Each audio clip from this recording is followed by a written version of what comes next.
touch, I could with just one touch, I could feel my body giving. Hello everyone, welcome to our podcast Tech Talk. I'm Andrea and today we are going to talk about computer networks. I'm here with my friends, Alicia. Hello everyone, thank you for having me, Andrea. I'm happy to be here.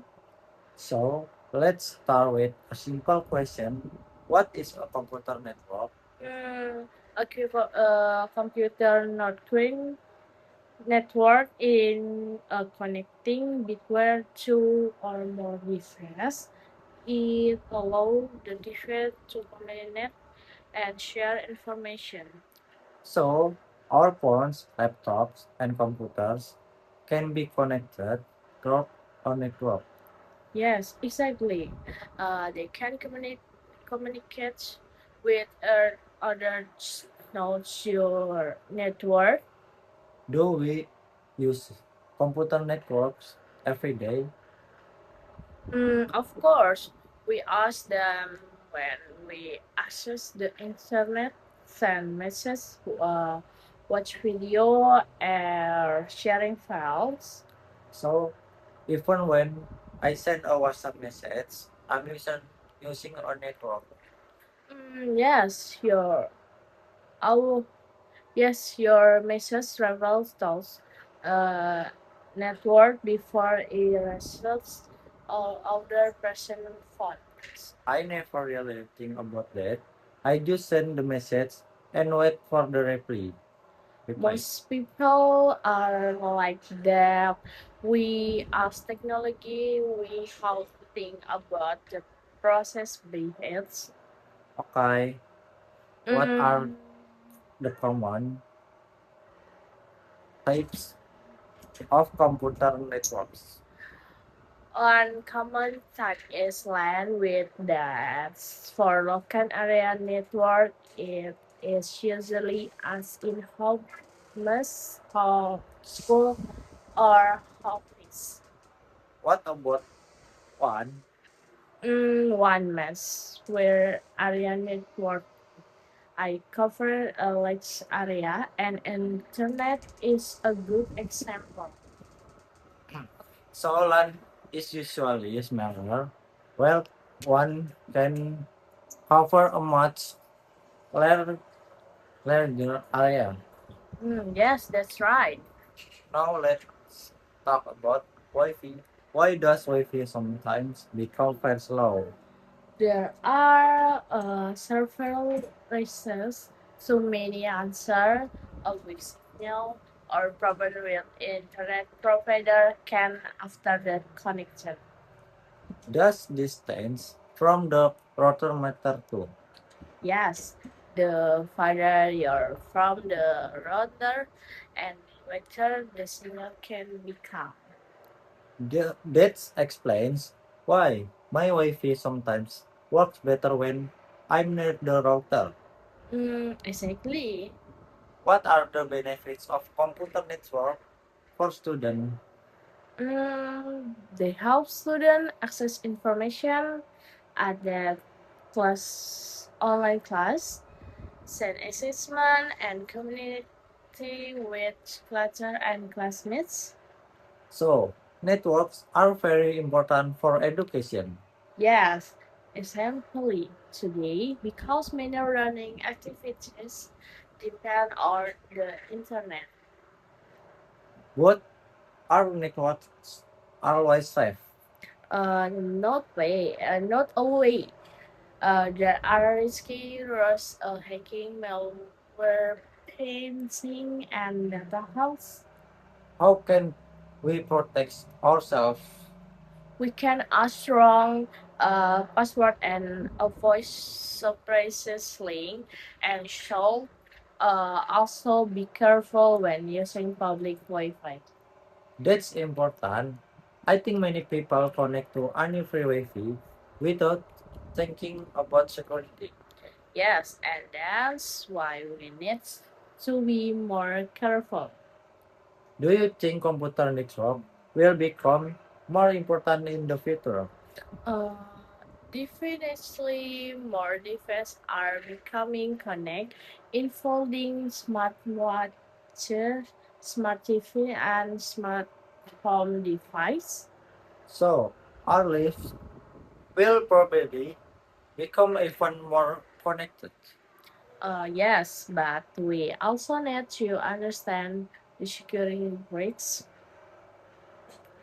I agree, technology uses well, but we need to use it wisely. Exactly.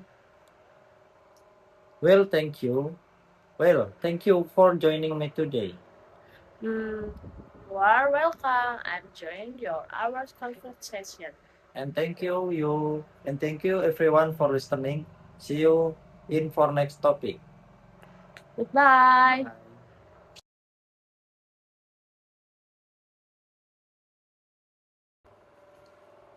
Hello everyone, welcome back to Tech Talk. Today we are going to talk about steganography. I'm here with my friend Kople.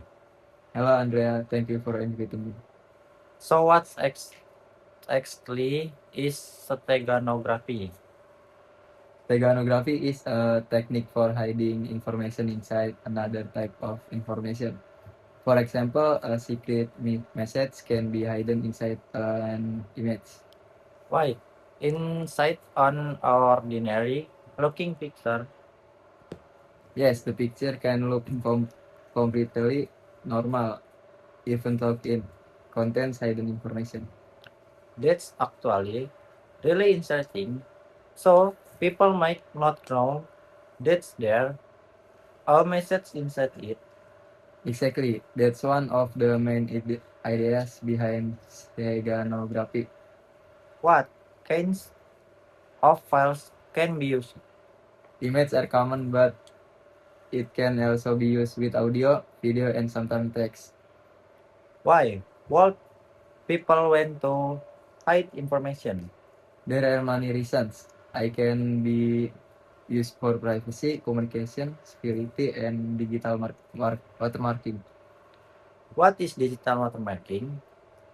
It is a technique for putting identifying information into digital content. It can help protect or identify digital media. So it can be useful for photographs or context creator. Yes, it can be useful for protecting digital content. Is steganography the same as encryption? No, they're different. Encryption changes information into unreadable form, while steganography hides the extension of the information. So encryption hides the meaning while steganography hides the message itself. That's a simple way to understand it. Can they be used together? Yes, a person can encrypt a message first and then hide the encrypted message inside an image. That sound like extra protection. Yes, it can provide another layer of security. Is steganography only a modern technology? No, the idea of hiding message has existed for a very long time. Digital technology just gives you new ways to do it. Interesting. So the concept is old, but the technology is never. Exactly. Can ordinary people actually detect a hidden message? Visually, not just by looking at the file. Special tools or analysis may be needed. So a normal looking photo could potentially contain hidden information. Yes. But can steganography also be misused? Yes, like other technology. It can be used for good and bad purpose. That's why cyber security experts need to understand it. Exactly. They need to know how information can be hidden and how to detect suspicious file. Do you think students should learn about steganography? Yes, especially because students use digital file every day. Understanding it can increase our awareness of digital security. I agree. We share photos and document all the time. Exactly. Well, thank you. Now I understand why steganography is interesting. You're welcome.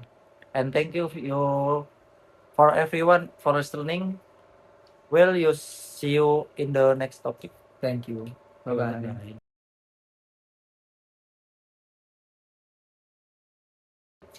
Hello everyone, welcome back to Tech Talk. Today we're going to discuss cytography. I'm here with Nisa. Hello, Andrea. It's nice to be here. Let's start with the basic question. What is cytography? Cryptography is a technique used to protect information. It changes information into a form that unauthorized people cannot easily understand. Where do we use it? We use cryptography in many digital services. For example, online banking, online shopping, websites, and messaging applications. So, when I use mobile banking, cryptography helps protect my information. Yes, it can help protect password, financial information, and other sensitive data. I've had the times encryption and description. What do they mean? Encryption changes readable information into an unreadable form. Description change is it back into readable information. So it's like turning a normal message into a script code. Yes, that's a simple way to imagine it. Can you give use a simple example? Imagine you send me a normal message. Before I receive it, the message is encrypted. Someone who encrypts it may not be able to understand the content.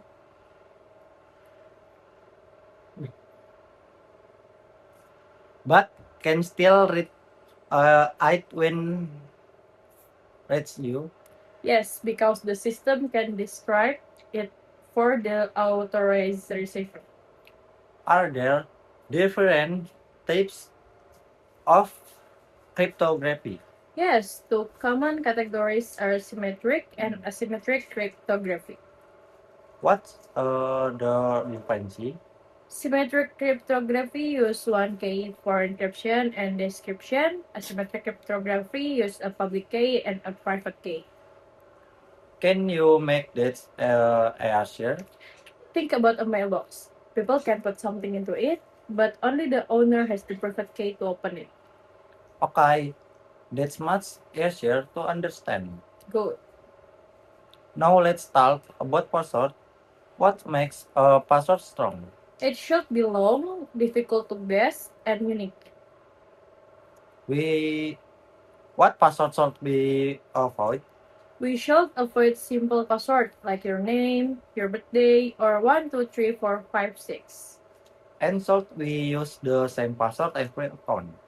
It's better not to. If one account is compromised, other account could also be at risk. What about two-factor authentication? Two-factor authentication adds another layer of protection. After entering your password, you need another verification such as a code. So even if someone knows my password, they may still need other code. And exactly. That's very useful. What about the lock icon we see on websites? It usually means the website uses HTTPS. HTTPS help protect information sent between your browser and the website.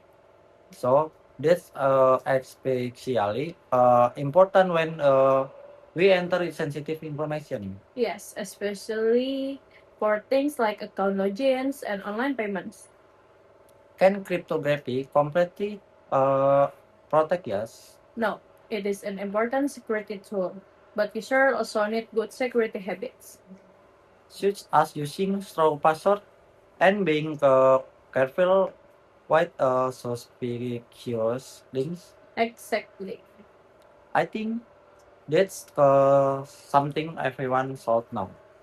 Yes, digital security isn't only for IT professionals.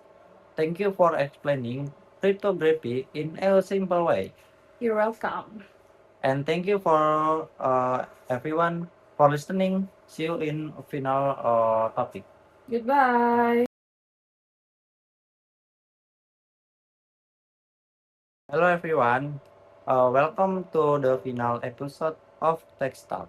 Today we are talking about artificial intelligence or AI. I'm here with Kila.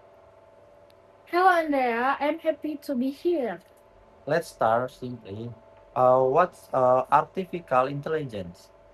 AI is technology that allows computers or machine to perform tasks that normally requires human intelligence. What kinds of tasks? For example, understanding language, recognizing image, solving problems, and learning from data. Do we use AI in your everyday life? Yes, probably more than we realize. Can you give you some examples? Recommendation system on YouTube and TikTok can use AI. Voice assistant and navigation application can also use AI. What about ChatGPT? ChatGPT is an example of generative AI. It can generate text based on the user interaction. Can students use AI for studying? Yes, students can ask AI to understand difficult topic, practice English by some ideas, and get explanations. But there are also problems with using AI for schoolwork, right? Yes, students should simply simple copy AI answer without understanding them. Why? Because AI can make mistakes, students still need to think and check the information. So we should trust AI blindly. Exactly. What are some other benefits of AI? AI can save time, automate repetitive tasks, help analyze information, and support many kinds of work. Can AI help with creative work too? Yes, it can help people generate ideas, write drafts, create image, and edit content. But AI generated content can also be dangerous, right? Yes, AI can create realistic image, videos, and audio that may be misleading. You mean deepfakes? Yes, deepfakes can make people appear to say or do things that they never actually did. That's why we need to check information online. Exactly, we should not immediately believe everything we see. Another common question is whether AI will replace humans. AI may replace some tasks, but I don't think it will completely replace humans. Why not? Humans have emotion, personal experience, judgment, creativity, and relation.